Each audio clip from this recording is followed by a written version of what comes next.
beautiful business-minded people. Anak, ito ba yung sinasabi natin parate? No, masasakit na ang likod ko, pero wala pa rin akong oras na magpahinga. Yan, may negosyo pa kasi akong kailangang paandarin. O sinasabi ba natin na matagal na akong hindi nakakatulog ng maayos, parang ako, no? Oo, pagod ako pero hectic pa ang schedule ko bukas. Tapos yung iba naman, tulad ko rin, sinasabi na mag-exercise na sana ako pero saan ako kukuha ng oras? Business lang muna. Ang exercise pag may time na. Yan, no? Alam mo anak, we pour everything into our business. Our time, our energy, our focus, pero ang katawan natin, hinihintay na lang natin na bumagsak bago natin siya pansinin. But what if I told you that your body is not separate from your business? It is your business. And that the aches, yung mga sakit-sakit natin, yung pagod natin, yung brain fog na na-experience natin, lalo na pag umaga o kaya after lunch, na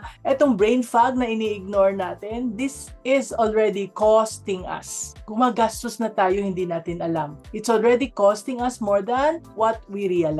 Kaya today, no, I prepared this episode for us because today we will discover together why your body is your business. Why ignoring your health is hurting your business. At nandito ang ating very special guest. Mamaya papakilala natin siya, tatawagin natin siya, no? Pero itong special guest natin, no, she knows firsthand what it takes to build a body that wins Olympic gold. Hindi lang siya ordinaryong guest, no? Dahil siya ay nakakatulong sa pag-aalaga ng isang, at least one, Olympic gold medalist. Kaya stay until the end of this show, anak, because the best insights are saved for last. Huwag tayong aalis. Ito ang isa sa mga episode na gusto nyo talagang panoorin from start to finish. Okay? So, dahil marami tayong mga viewers na first-timer, I'll just have a short intro. I'll give a short intro. No? Ako po ay si Mami Negosyo and I've been a business owner for more than 40 years. Chowking franchisee po kami for 18 years. STI College na licensee for 28 years. Plus, iba-iba pang mga negosyo that too many to enumerate here. No? I am now a mentor helping entrepreneurs grow easier and faster, especially if you are 1 to 3 years old na because you are experiencing growing pains. Yan. At dahil doon, marami akong mga videos and posts na ginagawa araw-araw para sa mga nanonood natin. And sa mga business owners for free ha. And every Tuesday at this time, maraming educational topics na makakatulong sa ating business. Ang pinag-uusapan natin dahil sa ating mga guests na napakabait, napaka-generous na mag-share. Kaya to keep updated, no, para hindi nyo ma-miss yung mga episodes natin, paki-sign up naman ngayon na dito sa maminegosyo.com. Just go to maminegosyo.com. Yan. And sign up so that you will be informed of everything that we are putting out there just for you. So, napaka-excited ko po ngayon, no? Kaninang umaga pa, kagabi actually, halos hindi ako makatulog dahil sobrang excitement ko. Ang reason nito is dahil ang dami kong nakakausap na mga business owners. Over the years, I have been talking to business owners and even when I think about my own experience na pinaka-malaking bagay na hindi nabibigyan ng pansin is our body and our health, no? Pareho tayo anak. We invest in our business systems, our marketing, our team, pero ang sarili nating kalusugan, we keep pushing it to the back. Pag ako'y busy na, nako, hinto muna yung exercise. Mamaya na yan, may meeting pa ako, may orders pa akong hawak, no? Yon. Kaya one day, ito na ang nangyari sa akin over all those years. Ang katawan ko na mismo ang nagsabi na tama na at wala ka nang magagawa. Wala na akong magagawa actually kundi makinig. Kaya sana hindi mangyari sa iyo ito anak ha. This is why we are here kasi now at 71 years old, I want to share with you hindi lang yung aking business failures, kundi yung aking mga pagkakamali sa mga desisyon ko. Dahil hindi ko binigyan ng oras yung aking katawan, yung aking health at 71 years old, mabuti na lang, buhay pa ako unlike some of my classmates na wala na. nag-exit na. Kaya lang, syempre, ang quality of life ko naman ay hindi ganun kaganda. No, hindi lang ako overweight, obese pa. No, mataas ang blood sugar, mataas ang blood pressure, masakit ang mga tuhod, at kung saan-saan sa katawan ko masakit. No? Malaki yung aking tiyan dahil meron akong tinatawag nila na fatty liver, may mga gallstones, at dapat na raw maoperahan. Syempre, ayoko. No? Tapos sabi nung coach ko, no, etong guest natin, sabi niya, yung shoulders mo, Mami N, parang bato sa tigas at walang araw na hindi masakit. Kaya ayaw kong tularan ninyo ako, kaya kinikwento ko tong lahat ng nararamdaman ko sa inyo. Because this is what will happen to you if you don't take care of yourself while you are still young. Di ko na may babalik yung nakaraan, pero now what I can do is to just warn you, to let you know. Kaya blessed ako. Blessed pa rin ako actually dahil wala akong sakit sa puso at bago ako magkaroon ng iba pang mga sakit, nagpatulong na ako dito sa mentor ko a few months ago lang. Now she is helping me restore my health and prolong my life. And I am so honored to have her. No? My health mentor here today, ayan, yan na siya, ngingiti-ngiti na. Alam nyo ba that she is someone who has dedicated her life to helping people move better, feel better, and stay strong. Pwede siyang mag-abroad kung gusto niya, laki ng kikitain niya, pero yan, yung puso niya ay nandito sa ating bansa. So from elite Filipino athletes all the way to everyday people like you and even to senior citizens like me. Anak, let's welcome my amazing mentor and coach, head physiotherapist of Physiolab Physical Therapy and Performance, the very simple, very energetic, and very, very, very humble na si Miss Bethel Solano. Yan, Miss Beth. Hello! Good afternoon, Mami N. Yan. Nako, pag tinatawag niya akong Mami N, ninenervyos na ako. Lalo na everything sabi niya, go, Mami N. Nako, Diyos ko. Yan. But it's so good to have you here, Miss Beth. And before we dive into today's topic, pwede bang mag-share ka ng konti, a little bit about yourself? Sino ka ba, Miss Beth? And what do you do and why are you so passionate about helping people take care of their bodies? Yan. Hey, good afternoon, everybody. Ako po si Bethel Solano. I am a licensed physical therapist. Ako po ay nasi-specialize sa pag-assess, pag-manage ng different musculoskeletal injuries arising from, first and foremost, sports injuries, injuries arising from occupation, katulad po nung kay Mami N, yung occupational pain niya, ayan, and or yung mga accidents, so yung mga injuries na nangyayari sa mga aksidente. Yan po yung aking trabaho, no, nag-a-assess at nagma-manage ng mga injuries arising from those situations. Ayan. So I have been practicing for a little over 12 years as a clinician and as a sports team physiotherapist. Pero ngayon, nagta-transition na from, rigid sports to a little more on helping and guiding people through the process of healthy aging. Ayan. So, yun po yung mission ko ngayon. Unti-unti, doon na ako nagta-transition from, handling athletes to helping ordinary people like Mommy N, have better quality of life. Ayan po. Yan. Thank you so much. Thank you for sharing that, Miss Bethel, or Miss Bets as we lovingly call her. Yan. Marami po kaming mga magka-classmate. Tabi-tabi po kami. Every morning, we go to her and she takes care of us. Kaya we have better quality of life. So, this is super exciting. Habang hindi pa kayo senior citizen, pwede na tayong magpatingin kay Miss Bets dahil ituturo niya sa atin. Hindi lang siya, meron siyang team of physical therapists na napakagaling, napakabait, and they will be able to show you how you can move better in the right way. At kung ano-ano pa, yung mga kala natin, magpapamasahe tayo, kung ano-ano, nagpapahilot tayo, kala natin yun na. Pero hindi natin alam na meron palang science na kailangan pag-aralan para maintindihan natin yung ating mga katawan. So anyway, first question, Miss Bets. What are the most common body problems you see in people tulad ko, who work long hours and don't take care of their health kahit na bata pa sila? So, lagyan natin ng context yan, no? Yung mga work-related injuries, akala natin, kunyari, pag nagtatrabaho ka lang sa construction site, ganyan, pag nahulugan ka ng debris, o kaya kapag nadulas ka, ganyan. Hindi, alam niyo po ba na kayo ay predisposed to injuries, musculoskeletal injuries, disorders, neuropathic pains, kapag kayo po, ang trabaho nyo, or kayo, nag-a-assume kayo ng fixed or continuous positions for a long time, or if you have work that has a pace that doesn't allow sufficient recovery in between movements or in between positions. So it means, di ba, pag fixed position, ano ba yung pinaka-common na position na ina-assume natin kapag tayo ay natrabaho? Either tayo ay matagal na nakaupo, no? Or matagal na nakatayo. So, hindi ibig sabihin na hindi kayo gumagalaw, no? Hindi tayo prone to injury.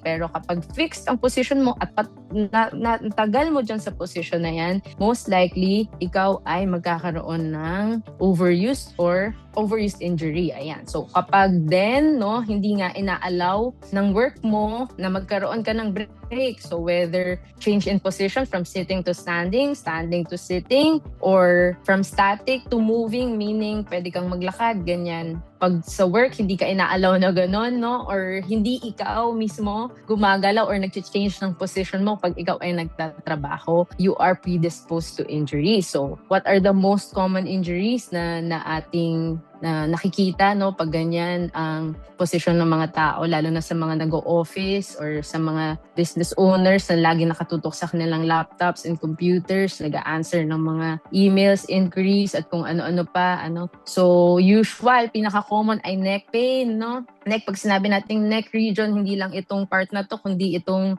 area na to, na sinasabi ko nga kay Mami N, na parang sabi nga niya, 40 years niya yung binuo, no, yung pader na yun, kasi pader na talaga siya.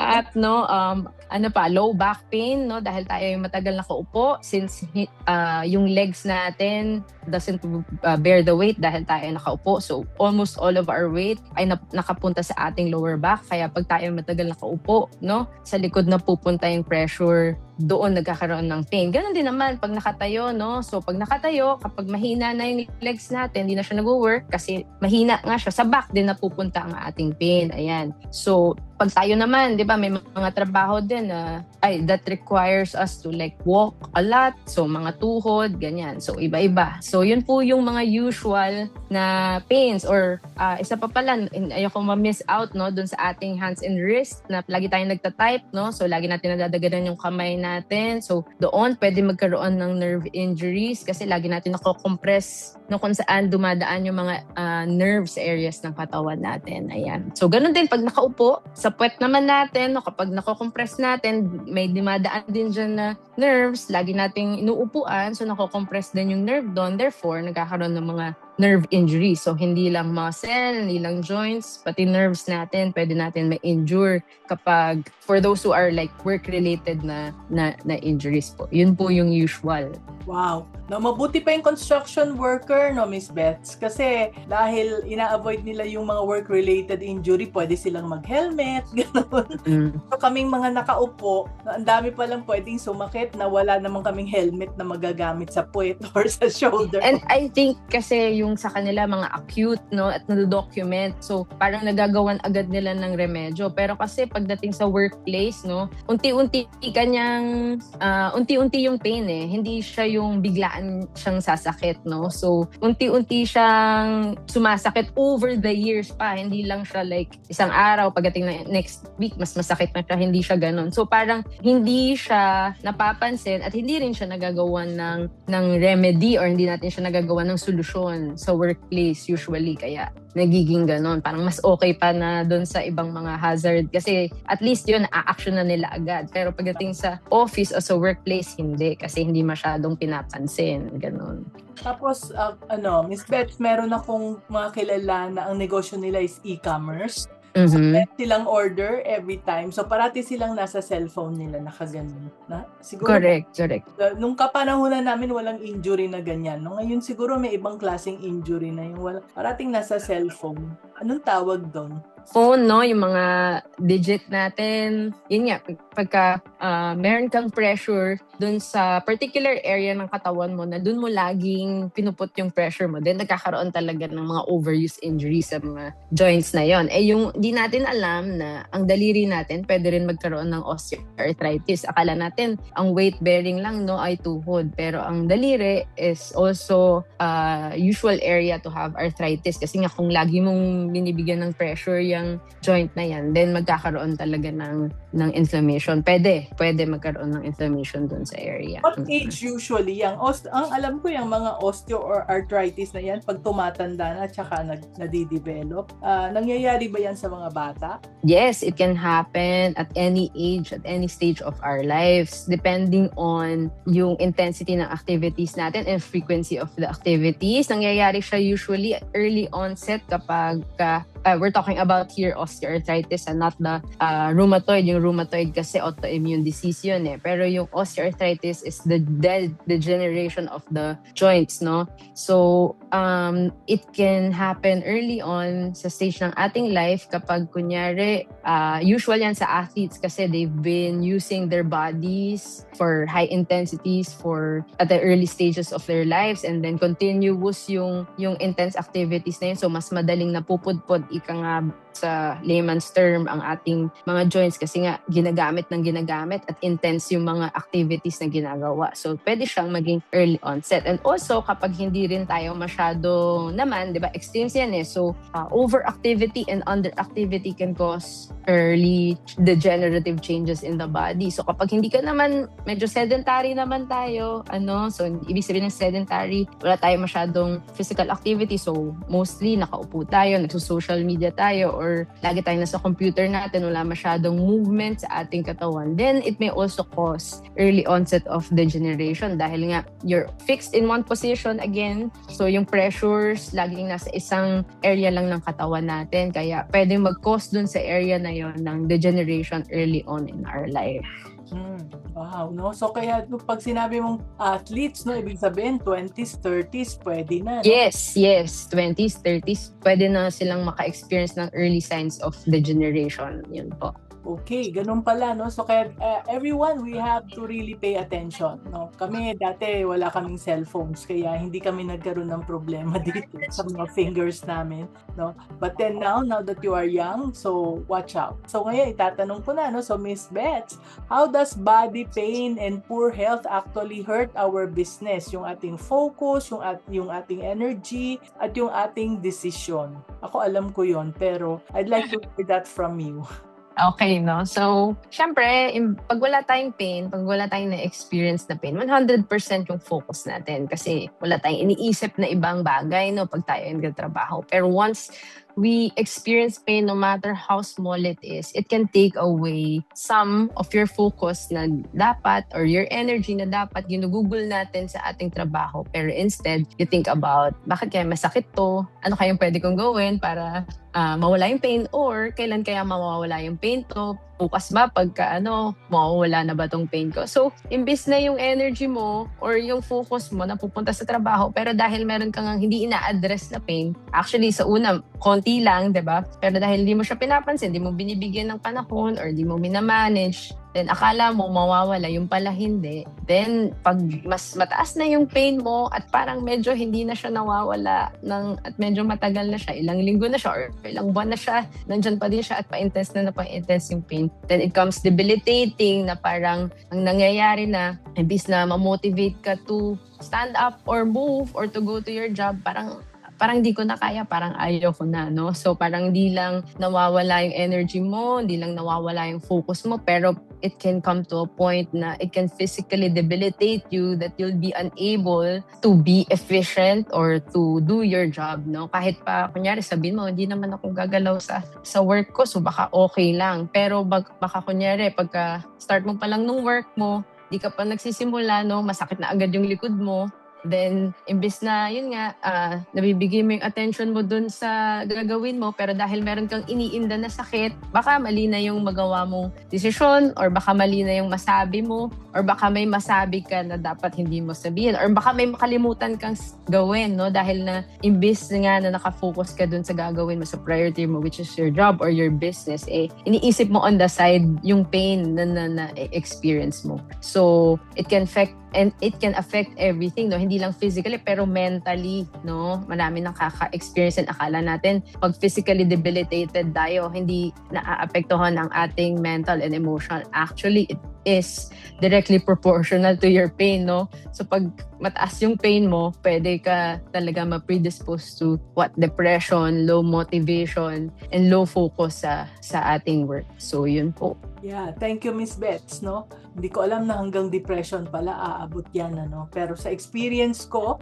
dahil akala ko tamad lang ako, parang tinatamad ako ngayon. Parang wala akong ganang magtrabaho. And therefore, since sinatamad ako, wala akong ganang magtrabaho, yung dapat kong gawin today, hindi ko nagagawin. And dahil hindi ko gagawin, ako yung leader sa aming negosyo. So, nakahintay, no? Nakatenga yung mga trabaho dahil walang nagde-decide, dahil ako dapat ang mag-decide sa mga bagay-bagay na dapat kong i-decide. So, it really affects my business. Kaya, yun ang aking experience. So, I hope you're learning a lot, no? Hindi lang pala yung focus natin, yung energy, pati yung decisions natin, at even our mental health nagiging affected by our physical health dahil sa pain na nararamdaman natin. Yung pain pala, no, Miss Bets, hindi pala siya yung aray ang sakit, hindi ganun eh. Parang nararamdaman mo lang siya as part of it. Pero hindi naman talagang marereklamo mo, hindi mo kuminsan hindi mo nga maikakwento, you choose to ignore it, pero it does not go away. Kaya naiipon-ipon lang siya dito. Sabi ko nga, 40 years kong inipon yung aking pagod dito sa aking likod, kaya ngayon parang bato.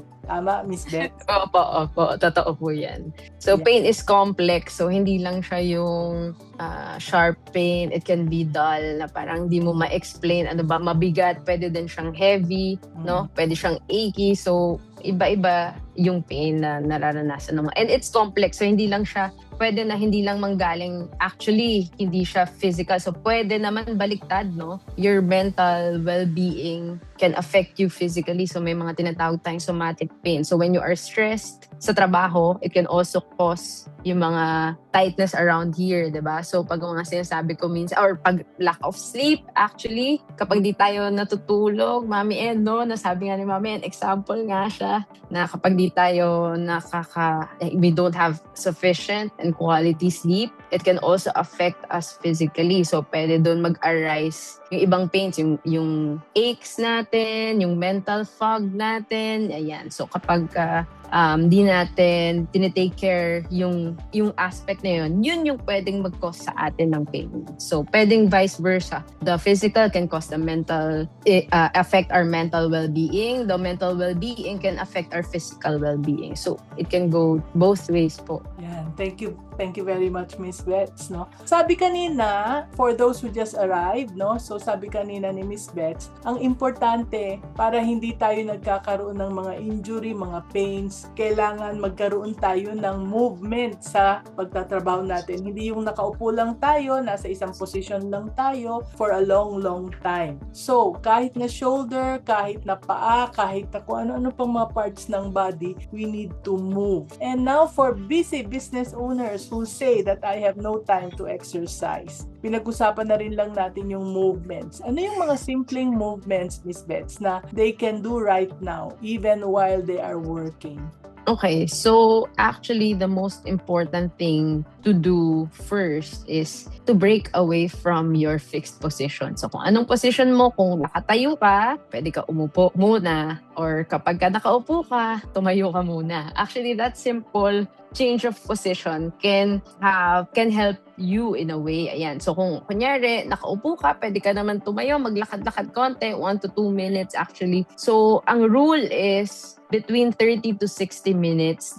Kunyari, naka-assume ka dun sa position na yun. Ang pinaka-importante is magbago ka na ng position muna. Okay? So ngayon, kung ilang minutes na tayo nandito, kung 30 minutes na tayo nakaupo, pwede na kayo tayong tumayo, maglakad-lakad kayo ng konti. Ayan. At kung nakaupo naman, no, kung di kayo pwede tumayo, actually, meron tayong tinatawag na mga chair yoga exercises na available naman online, no? Lalo na kapag chair, safe naman yung mga exercises na yan. So, I can give you, kunyari, ngayon, na-experience nyo, nasa screen kayo, no? Trigger yung shoulder pain nyo or yung upper back pain nyo, pwede kayo mag-stretch. So, pupul mo lang yung head mo sa side. Okay. Tapos yung hold lang natin kahit 10 seconds lang. And then, other side, favorite stretch to ni Mami N. Kaya ginagawa niya yan. Ayan. Okay. So, pwede din tayo mag-stretch ng ating arm. Cross body stretch. Ayan. Alam to. Masarap yan. Favorite din ni Mami N. Favorite din ni Mami N tong stretch na to. Ayan. Tapos ito din, tricep stretch, overhead, no? Lalo na dun sa mga lagi nakayuko, no? Pwede din tayo nag-stretch na ganyan. I-open lang natin ang ating chest, no? Para ma-change lang ang ating position. Ayan. Actually, pwede pa ako lumayo ng konti. Yung arm naman natin, di ko lang mapakita ang aking lower body. Pero ito yung position, pwede tayo mag-cross, no? Kunyari, naka-D4. Di ko lang alam kung nakikita nyo ako, naka-D4 ako. Tapos, pwede tayong mag-bow or move down, and then so we can stretch our butt, no? Pwede tayong mag-turn to stretch our lower back. Ayan. Maraming pwesto kung gusto lang natin. Ayan. So, pwede tayong mag-stretch na yan. Yan, mga easy stretches lang pag nakaupo. Actually, pwede din natin i-move yung hands natin, no? Pwede tayong up and down. Ayan. Tapos, iikot ang wrist natin. Open and close. Ayan. Para lang mabago yung position natin. Side to side. Ayan. Marami tayong kahit mga small movements yan. Pwede nyo galawin din yung toes nyo. Diba, Mami? Pinapagalaw ko. Toe raise, heel raise. Kahit yung mga toes nyo, pwede nyo i-curl, pwede nyo spread. Lahat, buong katawan, pwede natin galawin ang katawan natin. Kahit mga small movements yan can make a little help pa rin. And then, it starts naman with small. So, pag nasanay ka na sa mga small movements na yan, then you can do mas complicated the movements thereafter. Pero, the most important thing is to break away first from that fixed position. So, yun po. Yan. Okay, so 30 to 60 minutes. No? Don't stay longer than that. Yes. So, Miss Bets, no, maraming mga couples na nagra-run ng business together. And Sana all, Mami. Sana all? Bakit meron kang partner sa negosyo? Oo nga. Oo, yun. Kailangang life partner, yun. Okay. Okay. So, they are both stressed and tired. So, how can they help each other stay healthy while managing their business? Kasi hindi naman dapat puro negosyo lang ang pag-uusapan ng mag-business partners, di ba? Yeah. Correct, ayan. So, if health affects the business, then dapat talaga hindi lang ang business partners nagbabantayan sa business, but then you are both accountability partners in terms of your health. Kasi syempre, pag healthy ang business partners, then healthy ang decisions, then healthy ang business natin, diba? Ayan. So, akin kasi, kailangan talaga magkaroon, actually kapag may accountability partner ka, which actually madali na ngayon kasi may business partner ka, so pwede ka, siya na yung accountability partner mo, no? Mas magiging easier kasi may support group ka. Usually naman, di ba tayo mga Pilipino, kailangan lang naman natin, may kasama tayo para gawin natin yung isang bagay. Kasi minsan kapag sarili natin lang, nahihirapan tayo or hindi tayo nagkakaroon ng motivation to do something for ourselves, kahit for ourselves na yun. Pero kung may kasama tayo, may partner tayo, then easier to do things. Actually, mas hindi lang to, I'm not talking about exercise only or physical activity, but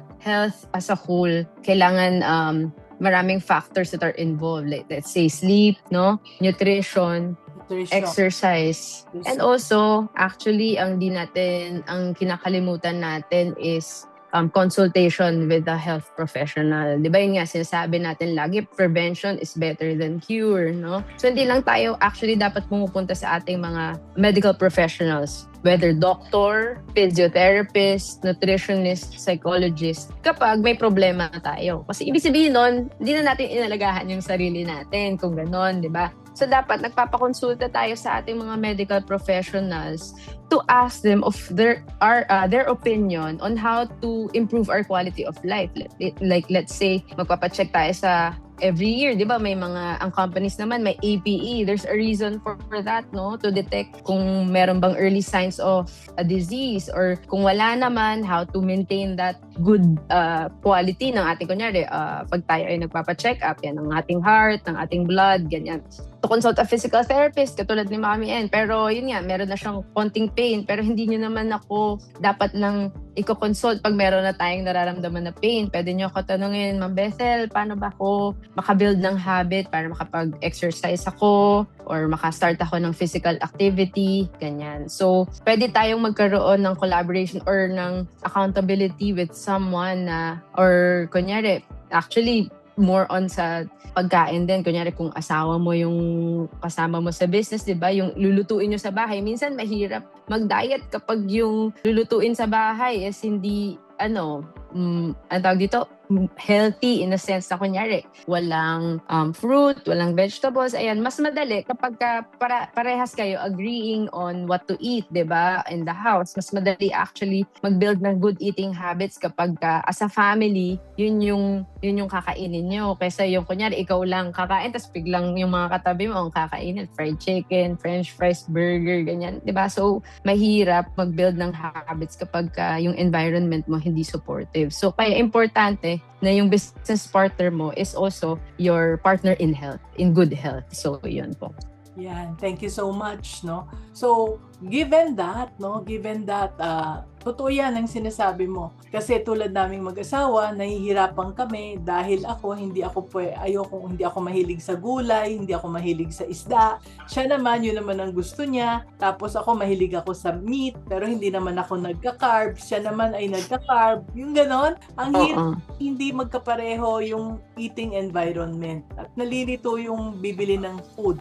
Kaya mas okay kung pareho kayong you are helping each other, supporting each other. Kasi kung ano yung bawal sa akin at hindi bawal sa kanya, maghahanap kami ng common ground kung saan kami kumain na meron nung gusto ko, meron din nung gusto niya. Di ba? Yun yung nakakatulong sa couples, whether you are just business partners or you are life partners. Okay. Thank you for that. No? And at this point, yon, sabi nga dito, your business partner should also be your partner in health. Yan. Also pala yung, ito Mami, gusto ko lang i-mention, yung sleep, diba? So kapag yung business partner mo, hindi nire-respect or wala kayong boundary sa time, na kunyari, matutulog na kayo, business pa din yung pinag-uusapan nyo, na pwede nyo naman ipagpabukas kung di naman something urgent, diba? So, alam mo yon, it also can help with you with sleep, and also kung hindi yung problems sa negosyo yung pag-uusapan nyo bago kayo matulog, baka mas mag-improve yung quality of sleep mo kasi hindi mo nga iisipin yung problema bago ka matulog. Kaya ang problema minsan ay hindi nakakatulog, or pag nakakatulog naman, hindi maganda yung quality kasi problema yung iniisip sa business. So, importante na may mga ganung din boundaries na makaka-help din sa mental and our sleep din kapag sa business, kapag yung sa business partner mo naintindihan yung mga ganun. Yeah. The importance of that. Yes. In fact, I just met, siguro last month, I met a couple na medyo may edad na. Mag-asawa sila, pareho silang kasama sa negosyo. At sabi niya, ang sekreto namin kung bakit magka-partner pa rin kami sa life at saka sa business is that meron kaming rule, no? Ito hindi ko to experience, pero sinishare ko lang, no? Kasi sabi ko, sana ko nalaman ko to earlier. Meron daw silang agreement na kapag dating sa bahay, no more business talk. Yon. Pagdating sa bahay, no more business talk. Lalo na sa loob ng bedroom. Pagpapasok na sila sa bedroom, they just go to sleep. They do not talk about business. They can talk about other things, but they cannot talk about business. May rule na daw sila, even when they were in their 30s, nag-umpisa. Tapos hanggang ngayon, sinusunod pa rin nila yung rule na yon. Yan. That's one of the things probably that you can apply, no, sa mga couples na nandito. Okay. I think this is my second to the last question na, Miss Bets. Now, what is one thing you wish every business owner would start doing today to protect their body para magstay strong sila for years to come? I think ang kailangan nyo ma-start today actually is to find something that will work for you, no matter how small it is. but something that you would stick to and do consistently. Like let's say now, if you're struggling with sleep or meron kang problema sa pagtulog, no? Yun muna yung i-correct mo. Or kunyari, ngayon alam mo, ang struggle mo ay pagkain. So, ano ba? Una muna, iti-take away mo muna ba yung mga, ano ba to, liquid na matatamis, no? Yung mga soft drinks na yan, or what? No matter how small. Milk tea, ayan.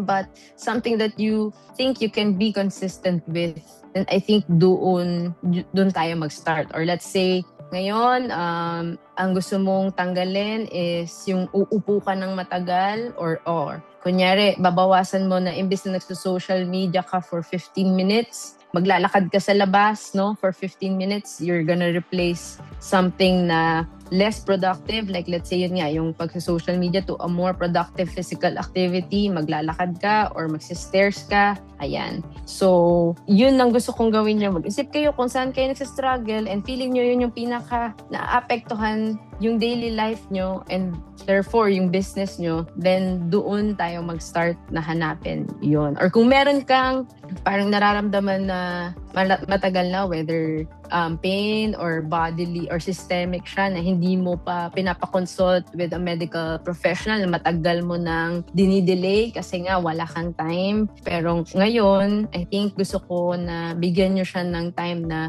i-address, hanapin kung ano yung nagkukos nun and mag-consult sa medical professional. Ayan. Kasi yun nga yung 4 habits para magkaroon tayo ng healthy aging is yung sleep, nutrition, physical activity, and consultation with a medical professional. So, kung ano man doon yung feeling nyo na nakaka-apekto sa inyo and may problema kayo, then find something small, kahit no matter how small, and be consistent with it. So, yan muna. Okay, thank you, Miss Bets. No? Yan yung aking napansin. Kasi dati kami, Miss Bets, ang ginagawa namin, exercise. O sige, ano bang exercise? Manood sa YouTube. Tapos, ano bang dapat kainin? Manood sa YouTube. Tapos kung ano-ano pa. Pero actually, I started last year. Na hindi na ako manunood sa YouTube kasi nalilito lang ako sa dami ng mga tinuturo ng iba-ibang doktor. May Bombay, merong Amerikano, merong Pilipino. Hindi ko alam kung sino susundin ko, no? Tapos, ang ginawa ko, nag-consult na ako ng mga espesyalista. And that was when I started seeing my diabetologist again. Tapos, I learned how to eat right. I learned how to, ano yung dapat na window lang na ako'y kakain. Hindi basta-basta ako kakain. At lang, ano yung pwede kong kainin. Yung mga ganon. Na sabi ko, ang simple lang pala. Pinahirapan ko yung sarili ko ng madaming taon kung sino-sino yung sinusunod ko. Kung sino-sino yung flavor of the month na sinusundan ko sa YouTube. And I'm very grateful to my daughter. Alam niyo po, dahil kaya ko na-meet si Miss Bets, wala naman talaga akong sakit, wala naman talagang yung the usual pain, yung pain ng for so many years, sakit sa likod, sakit sa mga ganon. But then it was my daughter, kasi my daughter nagkaroon ng ACL tear at nag-consult kay Miss Bets. At napag-usapan nila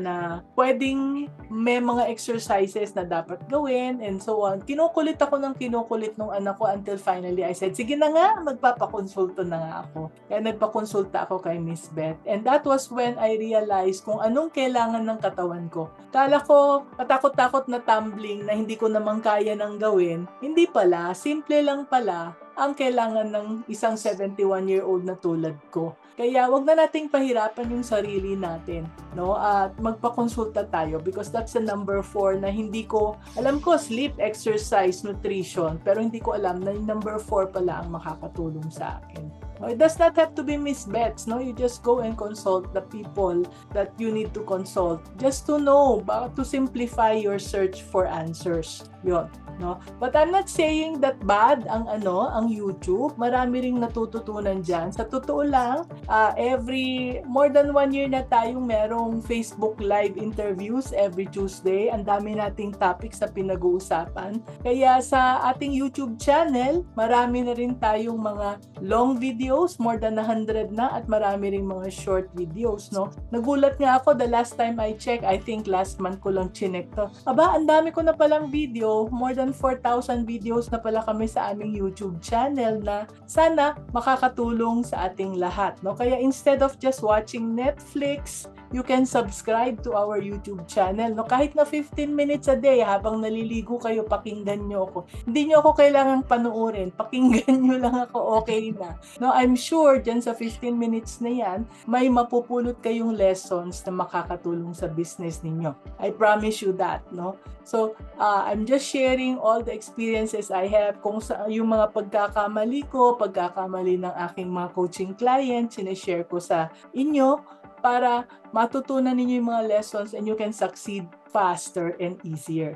So, the link to our YouTube channel, if you're interested, I'm sure it will be able to help. Yan, no?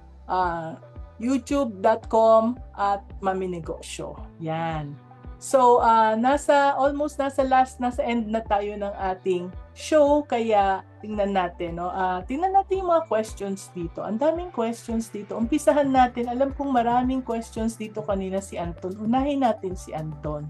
No, yun. May pain daw siya talaga sa shoulder. Nahulog siya sa spiral hagdan ng isang barko na ino-audit niya. Sabi daw ng mga matatanda, lamig lang daw. What can you say, Miss Bets? So, medyo complex po yung ano na yan, no? Yung nangyari sa kanya. Lamig lang. Hindi po siya lamig. Kasi ang layman term na lamig, ginagamit siya sa muscle tightness. So, when something happens, na aksidente na gano'n, nahulog, ibig sabihin may inciting event. Hindi lang siya yung parang small pain, tapos biglang it's acute, no, yung pain ni sir, at may cause, nahulog siya. So, dapat nung una pa lang nagpa-consult na siya para na-establish natin kung ano ba yung problema. Is it a tendon? Is it a ligament? Or kailangan lang ba inuman ng gamot or something? Or pwede kasi mag-lead yung mga ganong traumatic. When we say traumatic, is really may cause, may incident na nangyari para nag-cause ng pain niya. Usually, ang kinakailangan dyan is imaging and assessment, physical assessment mismo. So, hindi ko masasabi, sir, kung anong problema mo kasi not until I physically assess you to be able to give you a clearer picture of kung anong nangyari dun sa'yo. Ayan. Nascan na daw, wala naman nakita. Okay. So, ang bilis ni sir, talagang consult na. So, pwede kasi mangyari, sir, na, kung yung imaging mo ay x-ray, baka most likely ang nakikita lang dyan is buto, no? Pero kung mga soft tissues, muscle, tendon, ligament, mas magandang imaging ay MRI. Yan. So, kaya wala talaga makikita, sir. Kasi buto lang ang nakikita sa x-ray. And kung wala kang fracture, other than fracture, mas clearer picture ang MRI para makita natin yung iba pang structures other than your bone or joint spaces. Yun po. Yan. No, meron din daw siyang carpal tunnel syndrome dahil sa kakaka-computer. Yun. Opo. Ayan. So, maganda yan, sir. Kapag uwi mo dito, talagang magpa-physical exam na tayo or physical assessment para ma-address natin yung mga problema mo, Sir Mon. No, so eto, meron ka daw, ayan, nalaman niya na yung chismis na meron kang inaalagaan na isang kilalang athlete. Pwede mo bang ikwento yun? Secret ba yun? O, pwede mong ikwento? Madami po akong inawakan na kilala. Sige. Halos ko Sino mo? nung minsan yung ating Olympic, No po, si Carlos Yulo. Siya po ang aking inaalagaan ngayon po. Kasi dapat nga wala si Miss Beth last week, kaya ngayon siya nakaschedule. Kaya lang tuloy yung kanilang biyahe, no? Saan sana kayo? Opo, sa Turkey po dapat meron kaming competition. Pero dahil nga po may gera, hindi na po kami nag-risk at nag-back out na po kami dun sa competition. At hindi lang yun alam niyo doon sa pinupuntahan kong lab, physiotherapy lab, kung sino-sino, wala naman akong kilalang mga athlete, wala naman akong kaalam-alam. Opo. So, kaya sabi nila, yun, si gano'n, ang gwapo-gwapo nun yung isa ang tangkad-tangkad na mama, si Gina. Hindi ko naman siya kilala, sorry na lang. Pero mga name, mga magagandang matatangkad na mga mama at mga babae, mga dalaga na ang gaganda nila. Tapos mga injured at ni Miss Bets. Pwede ka pang mag-name drop, baka kilala nila. Bawal, no? O wag na. Basta pumunta na lang kayo doon. Nahihiya nga ako, gusto kong magpa-selfie, pero sabi nila, Ma'am, sabi ng anak ko, Ma'am, the gym is off limits for that. Ayan, kaya wala rin nagpapa-selfie sa akin, kaya okay din. Opo.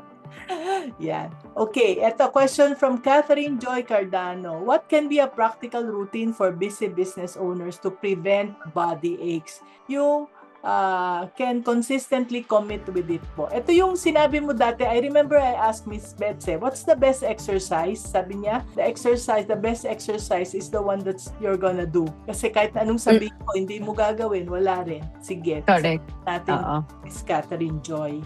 Actually, ang pinaka easiest, no-brainer physical activity you can do and you can start on without any preparation is walking. Kasi lahat naman tayo nakakalakad, So, and yun yung actually, madaling sundin and hindi mo kailangan ng equipment, hindi mo kailangan actually ng malaking space. Si Mami N nga, nag-walk around lang sa kanyang bahay. Doon siya nagbibilang ng kanyang steps, no? So, doon pa lang kahit start small with actually walking or taking the stairs. Ayan, kung may nakita kang hagdan dyan, pwede ka maghagdan, no? Actually yun, doon kayo mag-start kasi yun yung pinakamadali and pinaka-nire-recommend actually to do ngayon. Muna, yun yung pinakamadali. Hindi mo talaga kailangan yun ng equipment and hindi mo kailangan ng space. Pwede ka tumayo, maglakad ka around the house, no? And then, ika-count mo lang kung nakailang rounds ka or just time it, 30 minutes, and then okay, you're done for the day actually. Pwede bang installment yung 30 minutes? Yes! Basta makabuo po kayo ng 30 minutes in a day. So kung gusto mo 10 minutes in the morning, 10 minutes noon, 10 minutes at night, then okay, no problem. Kailangan ba, Miss Bets, ng special shoes? Ayan. So, natanong ni Mami N kasi loyal siya dun sa shoes niya na napakatagal na. Ayan. The reason why, sinabi na to ng aking pasyente na why kailangan pinapalitan ang sapatos ay yung cushion niya, no, nag-fail na siya over time. Syempre, as with any material thing, wala naman pong forever, no? So, kapag ang sapatos, pinapalitan na actually every year or every 2 years ever so often, no, para pag naglalakad tayo, lalo na kung we're walking outside, no, na medyo uneven yung mga surfaces, lalo na sa Pilipinas, di naman maganda ang mga sidewalk, no, alam yan ni Mami N, muntika na siyang ma-accident dyan.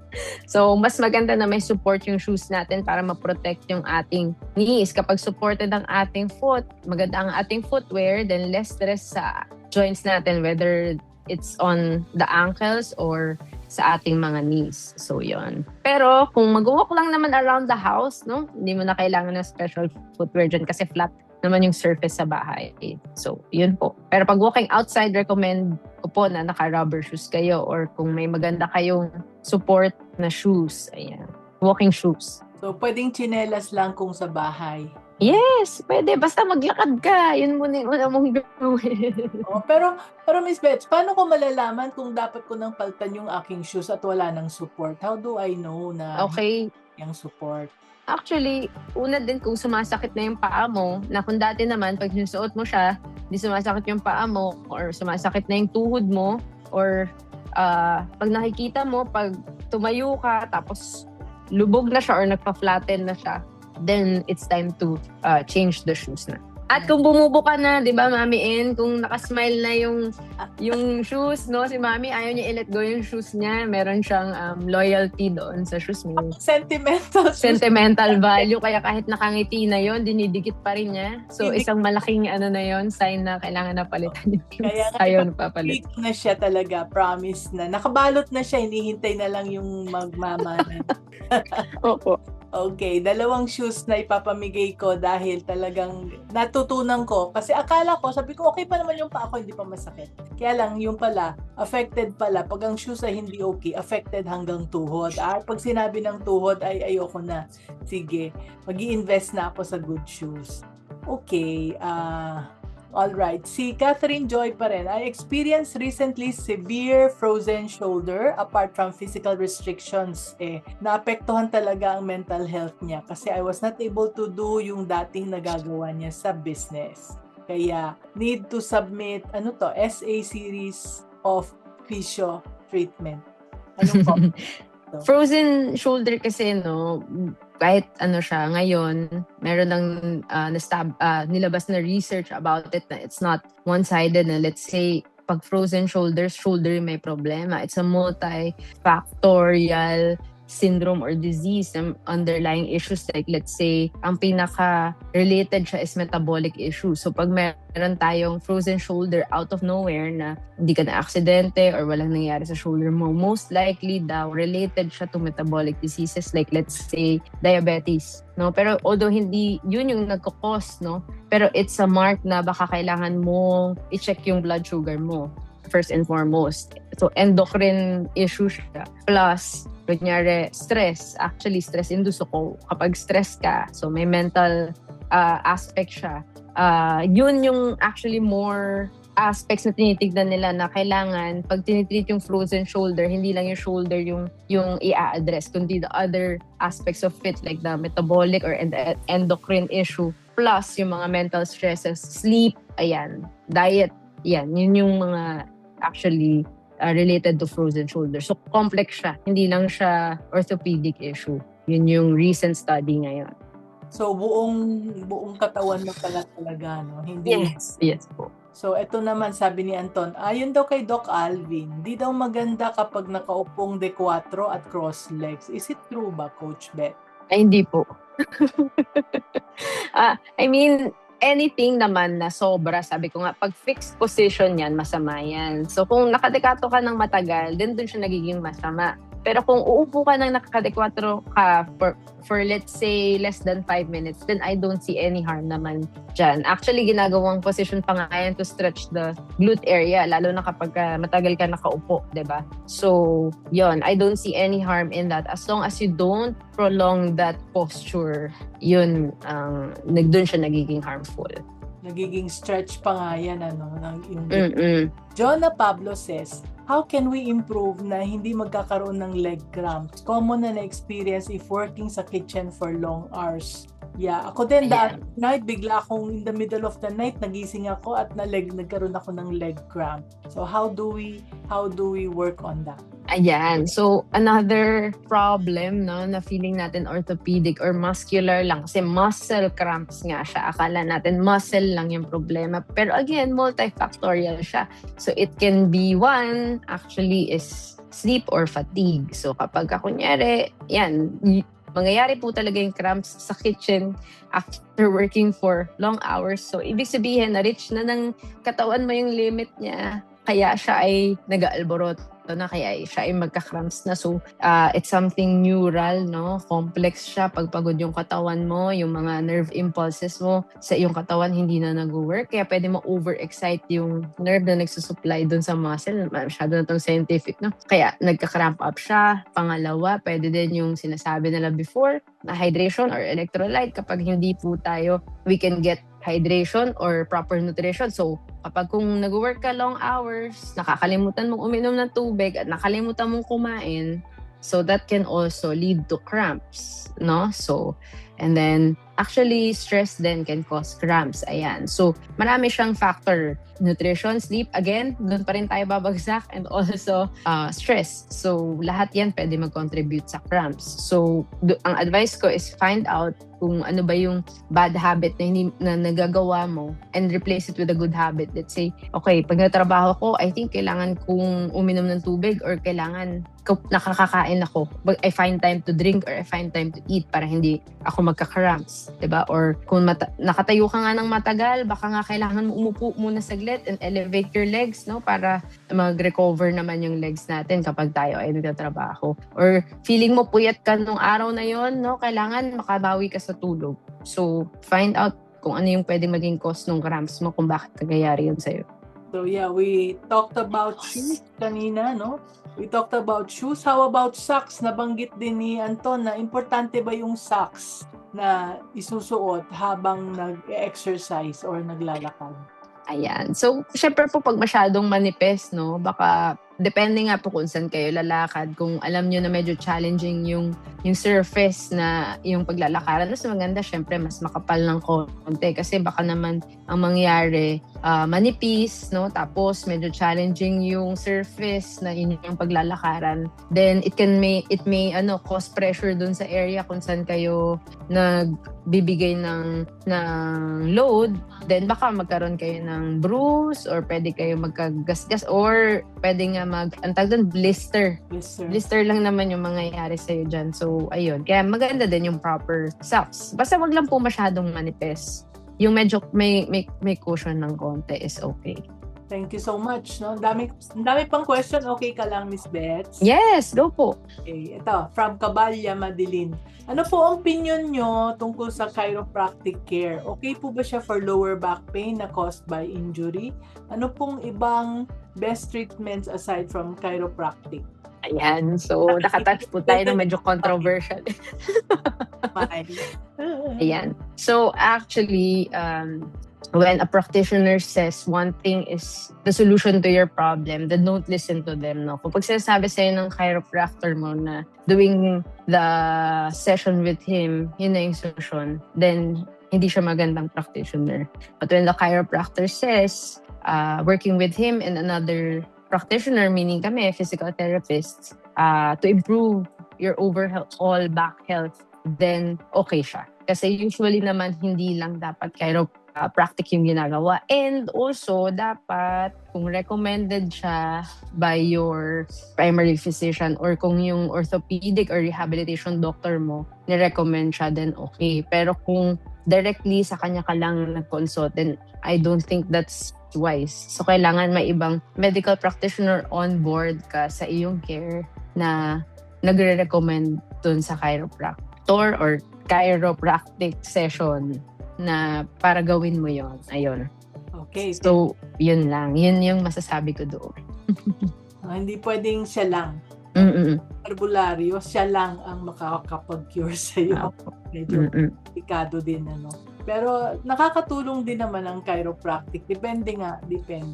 So, John na Pablo says, ano po yung common exercise or remedies for hands naman? Since I'm a baker and a chef, usually nagkaka-cramps daw siya or nawawalan siya ng grip paminsan. Kaya, can we do like warm water and salt babad? Is that something? Ayan.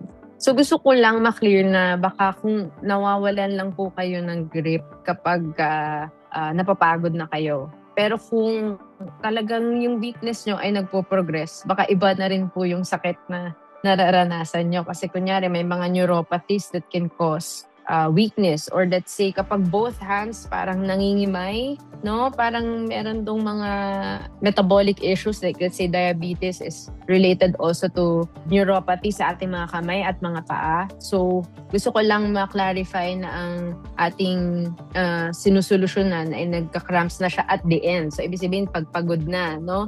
So, ang akin kasi, sabi ko nga, pag nag-a-address ako ng isang area ng katawan, hindi lang ako nag-focus doon. Like, let's say, tanungin nyo si Mommy N, ang complaint niya is knee pain, pero ang exercises natin, hip, ankle, toe, lahat.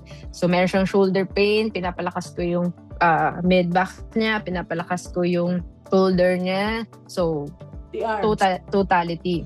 Our arms. So, pag nagtitid tayo ng kamay, hindi lang kamay yung kailangan ina-address, no? Buong upper body chain. So, strengthen the shoulder, the elbow, and the wrist, no? Pero may mga, yun nga, occupation nga na hindi natin maiiwasan kasi dun nga talaga yung pressure, no? Pero so, ang nire-recommend ko talaga is kung ang problema nyo po ay overwork kayo, baka kailangan nyo magkaroon ng space in between. So, kailangan talaga recovery. Baka yun yung kulang, no? Hindi yung strength nyo yung problema. Ang problema natin is kulang tayo sa pahinga. Which parang yun yung pinaka-undervalue natin, to be honest, no?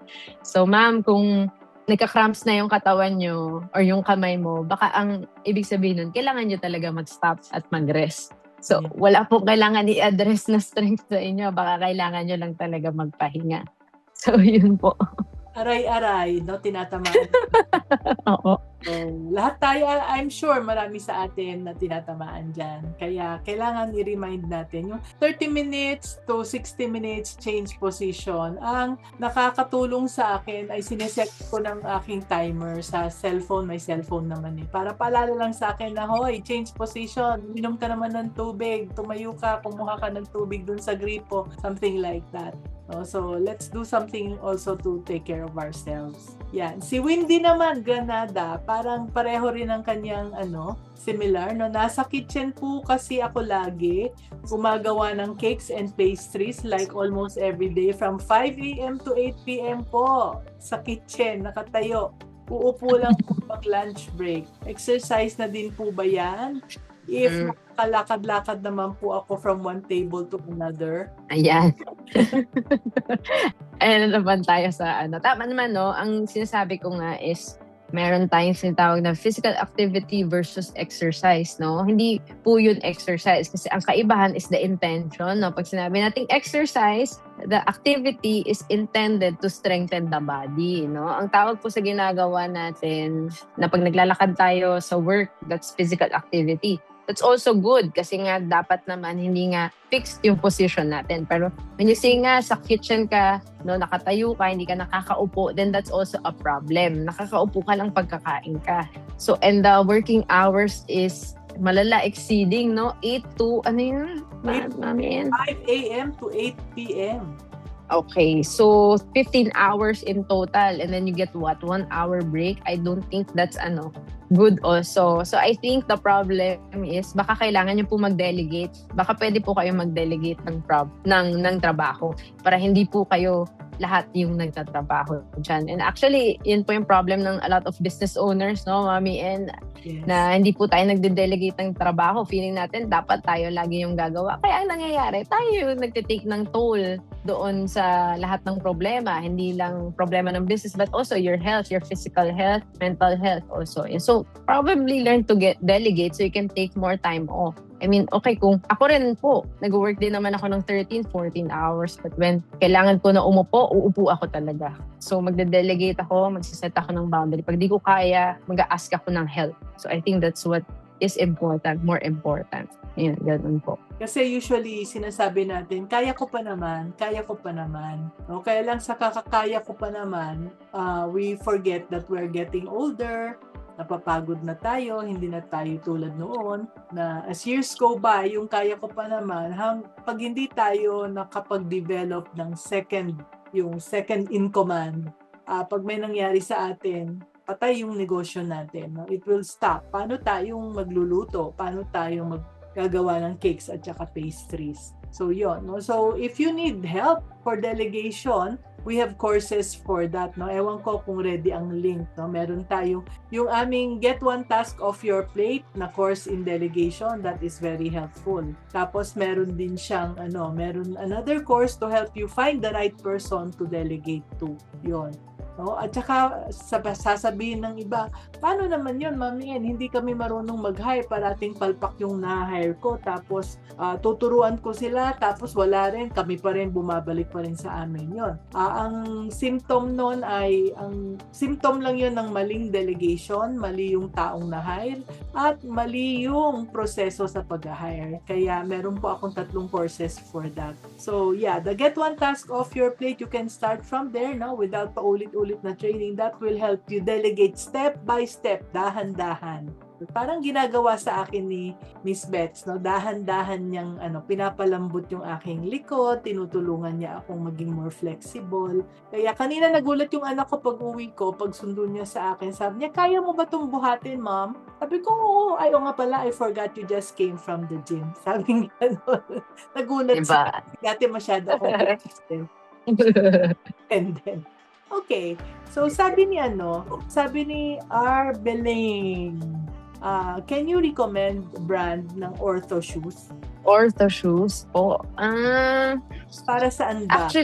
Actually po, what I recommend sa shoes again is you have to fit the shoe to know if it's the right shoe for you. Alam ko, may mga shoe store na will let you actually walk on the treadmill. Meron din silang mga analysis Mag-walk ka sa treadmill, analyze nila kung paano ka maglakad, then they will recommend actually the right shoe for you. And then when you fit the shoe and then walk again on the treadmill, titignan nila kung improve ba yung paglakad mo or kung may pain ka, kung lesser pain ba when you use the shoe, then yun yung shoe para sa'yo.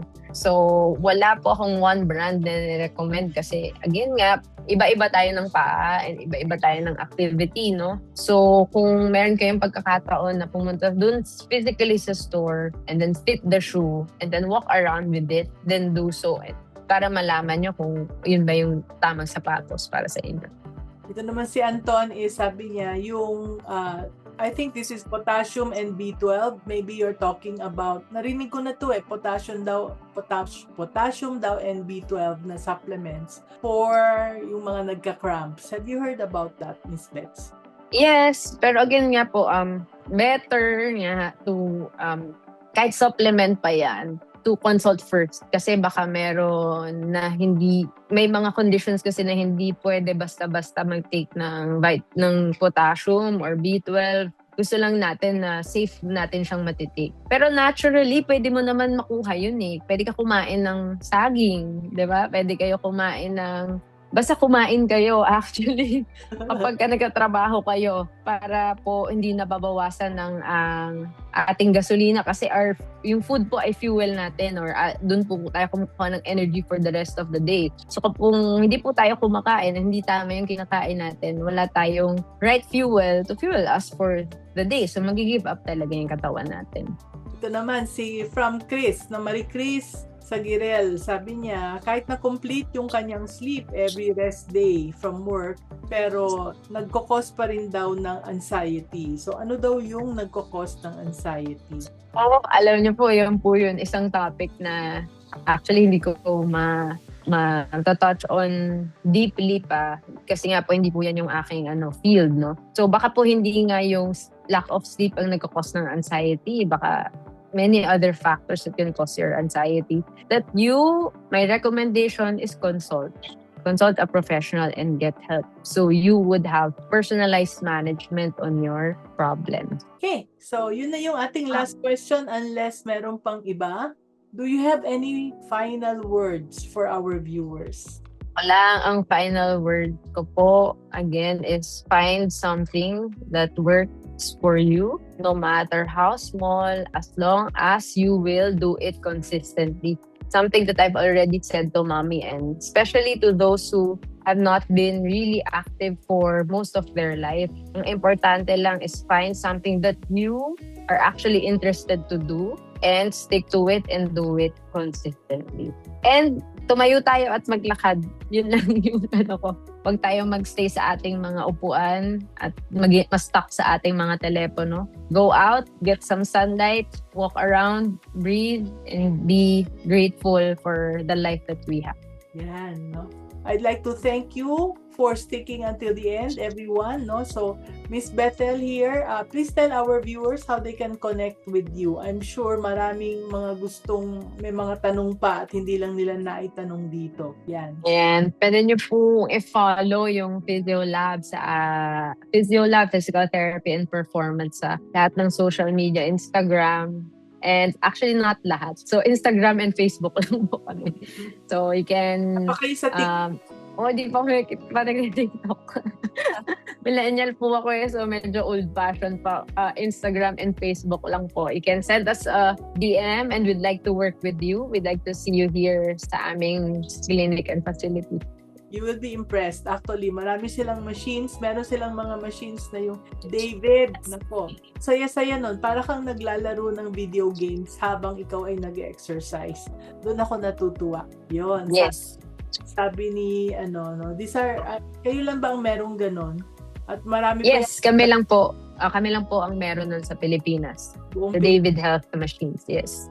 David Labs, no? So that really helps kasi talagang name-measure yung talagang effort na ina-exert natin, hindi guessing lang. We learned a lot from you. Thank you very much, Miss Bets, and I'm really very happy na umuo ka. I know na hindi mo talaga to ginagawa, pero ginawa mo to para sa akin, and I'm very Yes, Mommy.